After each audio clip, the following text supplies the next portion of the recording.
Can a fan favorite like Bosch end, spin itself off, move to an ad-supported platform, and still be worth watching?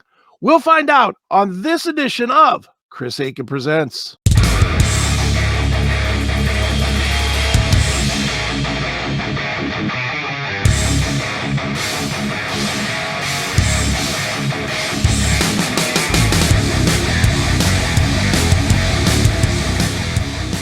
What's up, everybody? It is Chris Aiken, and it is time once again for another edition of Chris Aiken Presents.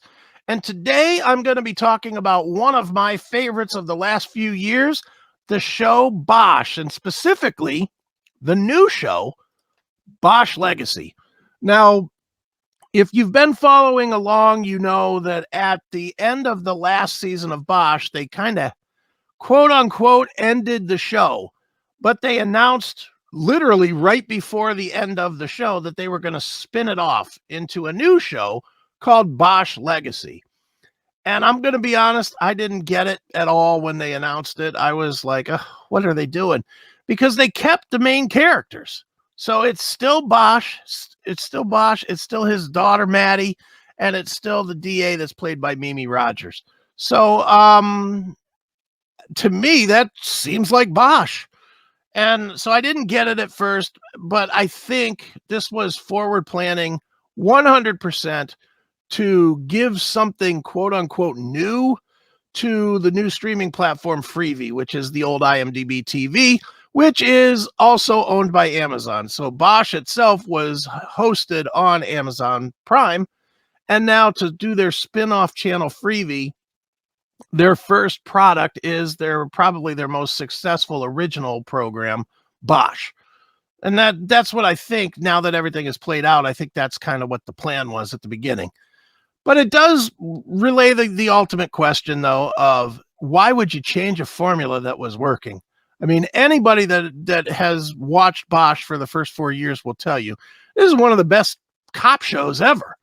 I mean, honestly, I know that's a lot of praise, and I know people are going to come right back at me and go, well, it's not as good as blah, blah, blah. And I get it. There's better cop shows out there. But as cop shows go, the writing and the intensity of it and the acting, everything in Bosch for the first 4 seasons has been great. So I'm on board with Bosch anyway. Wasn't sure what they were going to do to make this show work. Well, what it is Bosch Legacy it does have a little bit of a twist of a change. And that is Bosch has left the police department and he has gone on to become a private investigator. And his daughter, Maddie, has gone and joined the police force. She's like a low-level boot trainee in the police academy. So we're following two kind of different roles of characters that we're very familiar with as they go. Now, if you remember at the end of Bosch, they had a big shooting where Mimi Rogers was shot as well as a couple of other people. Well, that's where this starts. It starts a couple of years later. They're having the trial. The guy that shot Mimi Rogers is found not guilty. And she's trying to get Bosch involved to help catch this guy, get this guy in something. So that's one plot line. Another plot line is that Bosch, as a private investigator, gets hired by this rich guy to find his family that he abandoned 40, 50 years ago, 60 years ago, is in the 50s. So he's brought into, it's this rich guy. He doesn't have anywhere to leave his money. He hires Bosch to try and find his family, his chick that he knows he knocked up, but he doesn't know anything about where her life went and her kid and all this other stuff. So, and then of course you've got the trainee version of, young Bosch, who's known because of her dad and everybody hates her because of the dad. And, they think that she's privileged and blah, blah, blah, kind of standard fare stuff. With this said, it's, if you liked Bosch before, you're going to like it now. It is really, really good. The writing is fantastic. Titus Welliver, the main actor that plays Harry Bosch, is awesome. He's just a fantastic actor. I don't care what he's been in, whether it was Law and Order SVU whether it was Sons of Anarchy, and of course with Bosch. He is just an awesome, awesome actor. He's been in a bunch of other stuff too, but those are the three off the top of my head that I could think of. He's fantastic. And I'll tell you who's kind of stealing the show for me anyway is Madison Lintz, who plays Maddie on the show. That's Bosch's daughter. I didn't really care for her in the Bosch series. They didn't give her a lot of stuff, and she just seemed like a whiny teenager kid.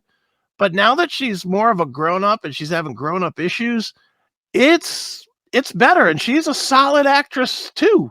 So I'm loving this so far. They've put out 4 episodes so far. I've watched all 4. They're all really, really strong. It's really making me kind of want to go back and watch the old Bosch just to kind of replant some of the seeds into my head as far as what's going on with the current storyline, because there's a little bit of holes that I just don't remember from a year ago or year and a half ago, whatever it was. But ultimately, I'm giving this show a two major thumbs up. It's very, very strong. The writing fantastic, the acting fantastic, the cinematography is excellent, and just the overall story. If you like a good cop movie, cop show, this is it. It is really, really strong, and I like it. I'm totally, totally digging it. So if you like this kind of stuff, you are gonna like Bosch Legacy. It is available now on Freevee, which is the former IMDb TV, and I'm sure if you have Amazon Prime, you'll see it listed there as well. So make sure you check it out, Bosch Legacy on Freevee. Well worth your time, okay? All right, and that's going to do it for this episode of Chris Akin Presents. Make sure you do all the podcasty stuff, subscribe to the channel, like the video, hit the notification bell so you don't miss any other episodes of Chris Akin Presents that I put out. And why don't you leave me a comment? Let me know if you like Bosch Legacy, or if you hate it, or if you're tired of me talking about this shit, whatever. It's all good to me. So leave a comment as well. And with that, I'm going to leave you. So for Chris Akin Presents, I have been Chris Akin. And guess what, folks? I will be again tomorrow. I promise I will be. See you, folks.